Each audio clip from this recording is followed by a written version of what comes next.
بسم اللہ الرحمن الرحیم۔ السلام علیکم بختاور اسلامک ٹی وی کے معزز ناظرین، امید کرتی ہوں کہ اللہ پاک کے فضل و کرم سے آپ سب خیر و عافیت سے ہوں گے۔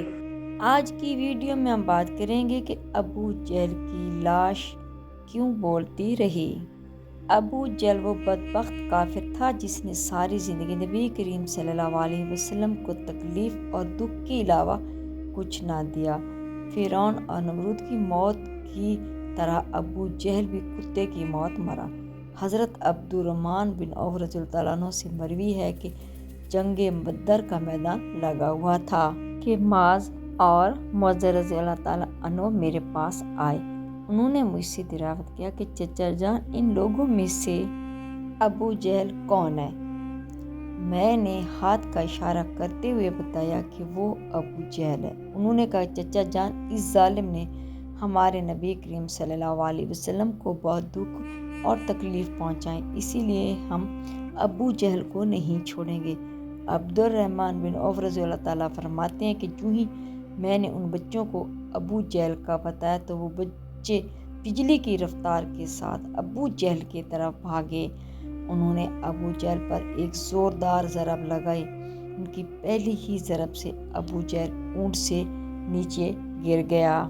پھر انہوں نے ابو جہل کے پاؤں پر تلوار کا وار کر کے اس کا پاؤں ہی ٹانگ سے الگ کر دیا۔ حضرت معاذ رضی اللہ تعالیٰ بیان کرتے ہیں کہ یہ سب کچھ ابو جہل کا بیٹا اکرمہ دیکھ رہا تھا۔ اکرمہ نے وار کر کے میرا بازو کاٹ دیا۔ میرا بازو کندھے سے لٹک رہا تھا، پھر میں لٹکتے ہوئے بازو کے ساتھ بھی بڑی تیزی کے ساتھ لڑ رہا تھا۔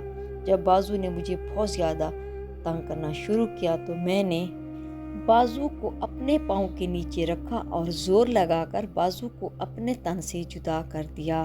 حضرت معاذ رضی اللہ تعالیٰ سے مروی ہے کہ میں نے موقع پا کر ابو جہل پر پھر وار کیا، جس سے ابو جہل کے جسم سے خون کے فوارے جاری ہو گئے۔ ابو جہل کو موت کے گھاٹ اتار کر یہ دونوں بچے نبی کریم صلی اللہ علیہ وسلم کے پاس جا کر عرض کرنے لگے، یا رسول اللہ صلی اللہ علیہ وسلم، ہم ظالم ابو جہل کو قتل کر کے آئے ہیں۔ ایک روایات میں ہے کہ ابو جہل ابھی قتل نہیں ہوا تھا، بلکہ وہ درد سے تڑپ رہا تھا، تڑپ تڑپ کر درد سے چلاتے ہوئے موت کا انتظار کر رہا تھا۔ جب جنگ بدر ختم ہوئی تو نبی کریم صلی اللہ علیہ وسلم نے تمام صحابہ کرام کو حکم جاری کیا کہ ابو جہل کو تلاش کیا جائے۔ سب صحابہ کرام ابو جہل کی تلاش میں مگن ہو گئے۔ حضرت عبداللہ بن مسعود رضی اللہ تعالیٰ عنہ بھی ان میں شامل تھے۔ حضرت محمد صلی اللہ علیہ وسلم نے تمام صحابہ کرام کو ابو جہل کی ایک نشانی بتائی تھی کہ ابو جہل کے گھٹنے پر نشان ہوگا۔ صحابہ کرام نے عرض کیا، یا رسول اللہ صلی اللہ علیہ وسلم، ابو جہل کے گھٹنے پر وہ نشان کس طرح آیا تھا؟ تو نبی کریم صلی اللہ علیہ وسلم نے ارشاد فرمایا کہ ایک دفعہ میں اور ابو جہل عبداللہ بن جدعان کے گھر دعوت میں شامل تھے۔ اس وقت تمہاری عمریں بہت چھوٹی تھیں، ہم دونوں میں کسی بات میں لڑائی ہو گئی تو میں نے ابو جہل کو زور سے دھکا دیا تھا، جس کی وجہ سے ابو جہل زمین پر گر پڑا۔ ابو جہل کے گھٹنے پر گہرا زخم آ گیا۔ وہ زخم تو ٹھیک ہو گیا تھا، لیکن اس کا نشان آج بھی ہے۔ یہاں ابو مسعود رضی اللہ تعالیٰ فرماتے ہیں کہ میدان میں ہر لاش کو الٹ کر دیکھ رہا تھا کہ مجھے ایک جگہ پر ابو جہل زخمی حالت میں نظر آیا۔ میں اس کے پاس گیا تو میں نے دیکھا کہ وہ ابھی مرا نہیں تھا، بلکہ زندگی کی آخری سانسیں لے رہا تھا۔ اس کے جسم سے خون کے فوارے جاری تھے۔ پھر میں نے نبی کریم صلی اللہ علیہ وسلم کی بتائی ہوئی نشانی کو دیکھا تو مجھے یقین ہو گیا کہ یہ ابو جہل ہے۔ میں نے اس کی گردن پر پاؤں رکھ کر اس کو زور سے گھسیٹا تو درد کے مارے اس کی چیخیں نکل پڑیں۔ تو میں نے ابو جہل سے مخاطب ہو کر کہا، اے خدا کے دشمن، اللہ تبارک نے تجھے ذلیل اور خوار کر کے رکھ دیا ہے۔ تو ابو جہل مجھ سے کہنے لگا کہ اس میں ذلت والی کیا بات ہے؟ میں تو اس آدمی سے بدلہ لینے کے لیے یہاں آیا تھا جس شخص کو تم لوگوں نے قتل کر دیا ہے۔ اس نے مجھ سے دریافت کیا کہ بتاؤ، اس جنگ میں فتح کن کی ہوئی ہے؟ تو میں نے کہا، اس جنگ میں فتح اللہ تعالیٰ کے سچے رسول نبی کریم صلی اللہ علیہ وسلم کی ہوئی ہے۔ پھر اس نے کہا، اے ابن مسعود، چراوا ہے، تو بہت اونچی جگہ پہنچ گیا ہے۔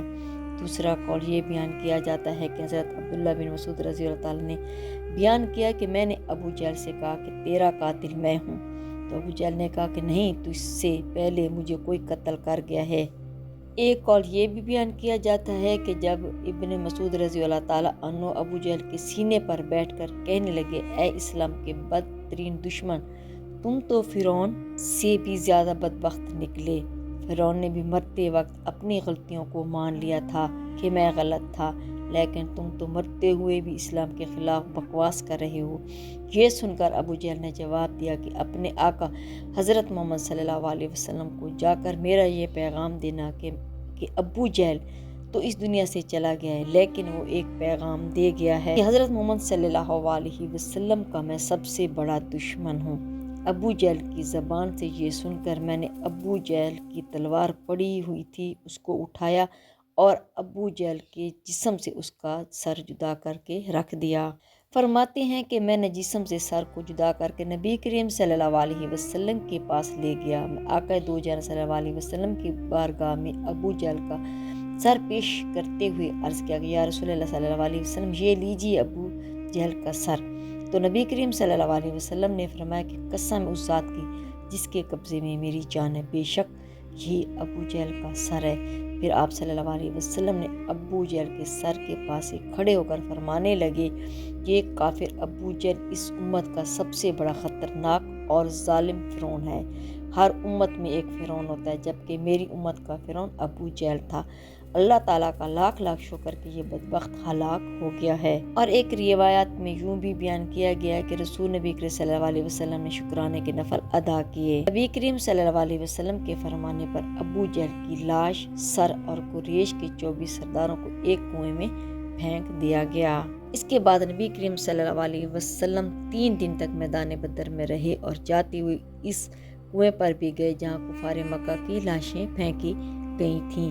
آقا صلی اللہ علیہ وسلم نے کنویں پر کھڑا ہو کر قتل ہونے والوں کو یہ فرمایا کہ اے کنویں میں پھینکی گئی لاشیں، کیا تم نے اللہ کے وعدے کو پورا کرتے ہوئے پایا ہے؟ اللہ تعالیٰ کا وعدہ سچ ثابت ہو گیا ہے۔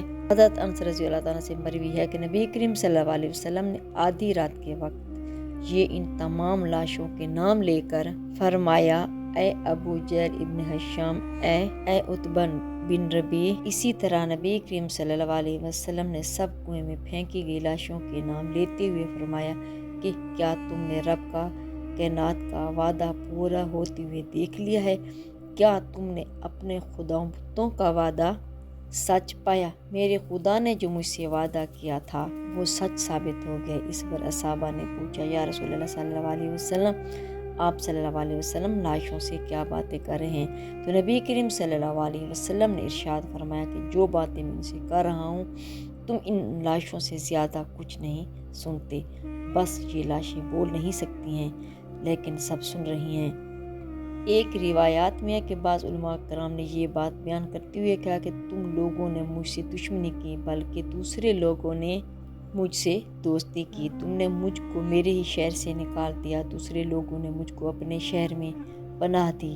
تم لوگ مجھے جھوٹا کہتے رہے، لیکن دوسرے لوگوں نے مجھے سچا اور آخری نبی صلی اللہ علیہ وسلم کہا۔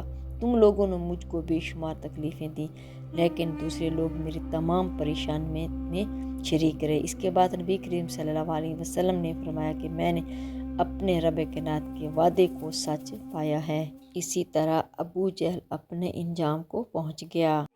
اگر میری آج کی ویڈیو آپ کو اچھی لگی ہو تو لائک کریں، شیئر کریں، سبسکرائب کریں، بیل آئیکن کو پریس کریں تاکہ ہر آنے والی میری ویڈیو آپ تک بآسانی پہنچ سکے اور میری حوصلہ افزائی ہو۔ فی امان اللہ۔